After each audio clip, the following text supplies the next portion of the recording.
ላይ ወይ ምን አይነት መቀመጫ ላይ ሆኖ በምን አይነት መስፈርት ፍርድ እንደሚሰጥ ማወቅ እንፈልጋለን because it does not exist በቀኝ ተቀመጠ በግራ ተቀመጠ it's none of my business የላስት ሚኒት ማወቅ እንፈልጋለን ሶስተኛ ፖይንት ሜክ ማድረግ የምፈልገው there are clear እንደ ፀሐይ clear የሆኑ prophecies አሉ በአዲስ ኪዳንም በብሉይ ኪዳንም unlettered prophet መጽሐፍ ማንበብ የማይችል ፕሮፌት ይመጣል የሚል clear የሆኑ አንቀጾች አሉ አንድ ሁለተኛ ሰላምን የሚሰብክ መጽሐፍ የሚሰጠው የሚል ሌላ አንቀጽ አለ ሁለት ሶስተኛው ከፋራን ተራራ ይመጣል አንድ ነብይ የሚል ሶስት ፖይንቶች አሉ ከዛው ከባይብል ፉልፊልድ እዛው ባይብላቸው ውስጥ ያልሆነ ማለትም ባይብሉ የእውነት ቢያውቁት ኖሮ እነዚህ ፕሮፌሲዎች ወይም እነዚህ ራእዮች ወይም እነዚህ ይፈጠራሉ የተባሉ ኢቨንቶች እንዳልተፈጠሩ ከዛው ከባይብል ሚሲንግ ካርድስ አሉ ማለት ነው ስለዚህ እነዚህን ሶስት ጥያቄዎች እነሱ መመለስ ካልቻሉ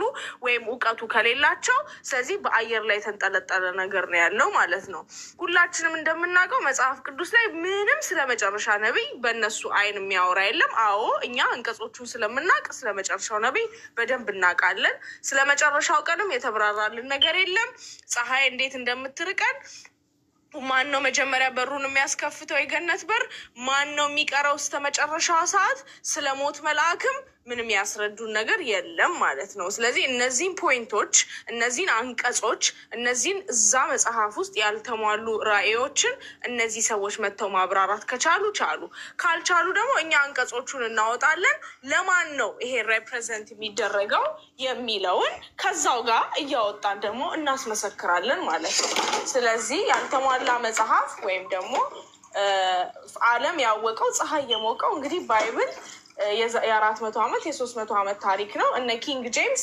የነካኩት ሮማን ኤምፓየር የነካካው ይሄ ሁሉ ሪያሊቲ ወደ ጎን ለምንድን ነው የሚረሳው ወይስ እነዚህ ሰዎች አልተማሩ አያውቁም ወይ ሌላኛው ሳይንቲፊክሊ ፕሩቭን የሆኑ መልቲፕል not 1 not 2 not 3 not 4 but over 100 over 200 verses አሉ ሳይንስ ራሱ ገና የማያውቅ ማለት ነው ስለዚህ እነዚህንም እንዴት እንደሚያስረዱን ማወቅ እንፈልጋለን የመጀመሪያው ፍጥረት ማን እንደሆነ በሰው አይደለም በሁሉ ደረጃ ማን ነው ፍጥረት የሚለውን እንዲያስረዱን እንፈልጋለን ስለ ቅዱስ ገብርኤል ባህሪያት ስለ ቅዱስ ገብርኤል መልክ ስለ ቅዱስ ገብርኤል እድሜ ማወቅ እንፈልጋለን ከራሳቸው መጽሐፍ እነዚህ ጥያቄዎች over 5 questions about the last prophet, about the last day, and about the verses about our prophet coming, okay?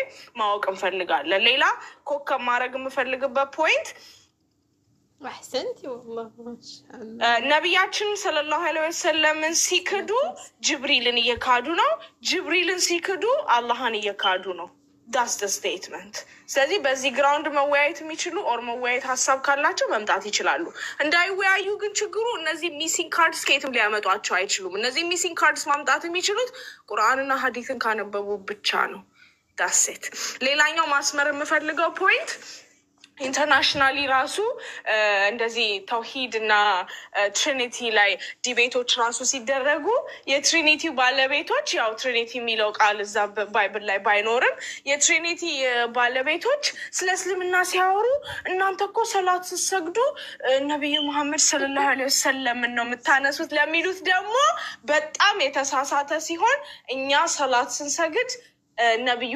ኢብራሂምንም ስም እናወሳለን ይሄን ሁሉ አያውቁም ነብያችን ብቻ ሳይሆን እኛ ነብያችን ሰለላሁ ዐለይሂ ወሰለም እንደምናከብር ኢብራሂም ደግሞ ነብዩ ኢብራሂም ደግሞ ነብያችንን በጣም እንዳከበረ ስለሳቸውም እንደተናገረ ማወቅ አለባቸው ኢሞሽናል ኮንኩኝ ሶሪ ግን እነዚህ ሐላል ኢንተርናሽናሊ አንድ በቃ ኢንተሌክቹዋል ወይም ጭንቅላት ያለው ሰው ቁጭ ብሎ ሊወያይ ከፈለገ ማወቅ ያለበት ወይም መጠየቅ ያለበት ጥያቄዎች ናቸው ማለት ነው አመሰግናለሁ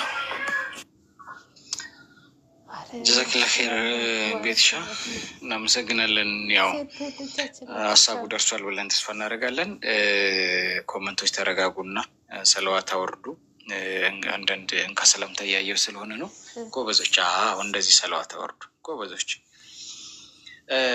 ከዛ በተረፈ የተነሳ ሀሳብ ላይ መግባት እና ፊሊንጋችሁ ማንጸባረቅ የምትፈልጉ መግባት ትችላላችሁ። ኢብሮ አለ አንድ በጣም ያስደነገጠን ነገር ላይቭ ላይ ሆኜ ጥያቄ እየጠየቅን አንድ ወገናችን ገብቶ ስለ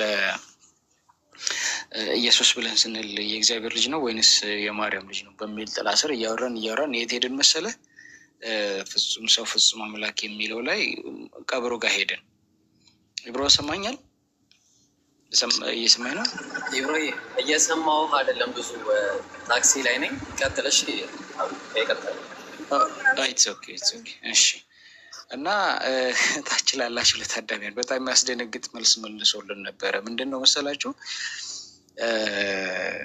እኛ እንደ አምላክ በጣም ከባድ ነው ማለት አምላክ አለ ብሎ ለሚል በአምላክ ላይ ድንበር ማለፍን ለምንጠነቀቅ ሰዎች በጣም ከባድ ቃል ነው የተነገረው። ምንድን ነው ኢየሱስ ብለን ስንል ፍጹም ሰው ፍጹም አምላክ ከሆነ በሞተ ሰዓት ያ የሞተው ሰውነቱ በቀብር 3 ቀን ቀብር ውስጥ በነበረ ሰዓት ምን ተብሎ ይጠራ ነበር አልኩት።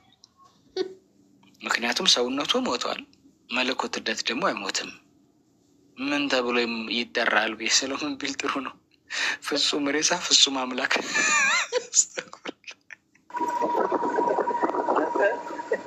እንደዛ ብሎ መልሶልን ደነገጥን። ፍጹም ሬሳ ፍጹም አምላክ ብሎ መለሰልን እና ከዋልኩኝ ቶሎ ብዬ እንዴ ታዲያ ያ በ3 ቀን ውስጥ ፍጹም ሬሳ ፍጹም አምላክ ከሆነ አምልኮ ይቀበል ነበር ወይ ብዬ ጠየቅኩት። ከዛ በኋላ የጀርባ ቅማል ሆነች ጥያቄዋ። አዎ ይቀበል ነበር አለኝ እና ማስረጃ እለዋለሁ እንትን በሲኦል በወህኒ ላሉት ሄዶ ወንጌልን ሰበከላቸው ምናምን የሚለውን ማለት ነው መጥል እና እባካችሁ በአምላክ ላይ ድንበር አትለፉ። ወላሂ ከምሬ ነው። እኔ ትክክለኛ ሌላ አማኝ ቢያንስ ሌላ አሻሽሎ የሚነግረኝ ሰው ነው የምፈልገው እና ፍጹም ሰው ፍጹም አምላክ በሞት 3 ቀኗን ምን ተብሎ ይጠራ ነበር? የኔ ጥያቄ ነው። መልሱ ማንም ይሁን መልሱ ቅድም አሁን ትላንት እንደመለሰልን ክርስቲያን ከሆነ ለ3 ቀን አምልኮ ይቀበል ነበር ወይ? የሰዎችን ጸሎት እንዲሁም ደግሞ ጥበቃ፣ ምስጋና፣ ሁሉ ነገር የአምላክን ስራ ይከውን ነበር ወይ ነው። እና ይቺን አስባችሁበት ግቡ። ወላሂ በጣም ያስደነግጥ። ፍጹም ሬሳ ፍጹም አምላክ ወይም ርዕሱ አይመስለኝም። ለዚህ የሚያደርገው ማለት ማስረጃ አለው በራስ ፈሰደ ነው ይሄን መልስ የሚሰጠው አላውቀውም ቢልስ ምን ያርግ? እኔ ደግሞ ታውቃለህ አንድ ነገር በዚህ በክራንቻ ጥርሴ ከያዝኩ አለቅ መነቃነቅ የለ እና በሞተ ሰዓት ማን ነው ተብሎ ነው የሚጠራው ብዬ ጠይቄው ነው። እና ማን ተብሎ ይጠራል? እስኪ የሚሻሻል ነገር ካላችሁ ይተሰከሽ። እሺ ብሮዬ አለ ይሄንን ሊያስረዳን የሚችል እኛ በአምላክ ላይ ድንበር አናልፍም። እሱን የሚያስረዳው አይ ቲንክ ኪንግ ጄምስ ነው። because he's the one who wrote it or who manipulated it። ስለዚህ ሮማኖች እና እነ ኪንግ ጄምስ ናቸው ይሄን ማስረዳት የሚችሉት እንጂ የእኛ ምዕመናኖች ይሄን ማስረዳት አይችሉም። ከየት አምጥተው ይሄንን ጥልቅ እውቀት? መጀመሪያ አልተሰቀለም ቢብሮ ገባ። ሳምታይምስ ከነሱ መልስ የማትጠብቃቸው ጥያቄዎች አሉ። አንድ ሰው 2 መጽሐፍ ሳያነብ እንዴት ነው ቁጭ ብሎ መወያየት የሚችለው?